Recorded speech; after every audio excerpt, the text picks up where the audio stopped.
戲，然之後再開始送禮物，玩到差唔多嘅時候咧，就送大家翻酒店啦。預計應該8點鐘之前都會送到大家翻去㗎。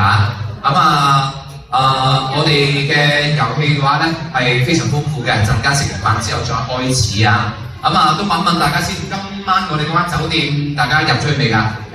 未啊！我提前透露下你知啊。當地5星酒店，周邊有宵夜，有得揼骨，有得打牌，有得唱 K，周邊所以都係比較好嘅一間酒店啦。可以同大家講，你俾嗰筆團費嘅話咧，正常齋呢間酒店已經值回票價㗎啦。大家雖然都未住酒店，都未行完行程，但係大家覺得我哋呢2日抵唔抵？知唔知點解咁抵？補貼咯。唔知啊，盲中中你走出嚟啦，唔知頭唔知路嘅真係。同你講啦，有士波薩啊嘛，大佬啊，有贊助，北水贊助知唔知？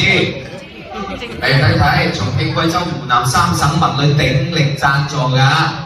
講真啦，你嗰筆團費今晚嗰間酒店都買唔到單嘅，咁又帶你食，又帶你玩，又有導遊服務你喎，點解咁抵咧？有人贊助啊！當然，依家廣東有好多啲短線旅遊嘅話咧，都係平平啲帶你出嚟玩，但好多都係要行翻購物店補數嘅。我哋今次全程係冇購物嘅，只會喺聽日早上有個文旅活動，同你講下呢度嘅風景。若然你聽完覺得啱嘅，你就跟住一齊去玩；若然聽完覺得唔啱嘅，都祝大家呢2日玩得開心。問問大家，我哋今日2個靚仔服務大家，好唔好？一定好，享樂假期必屬精品啊！關於我哋公司嘅話咧，1分鐘嘅時間同你賣個廣告啊！我哋公司。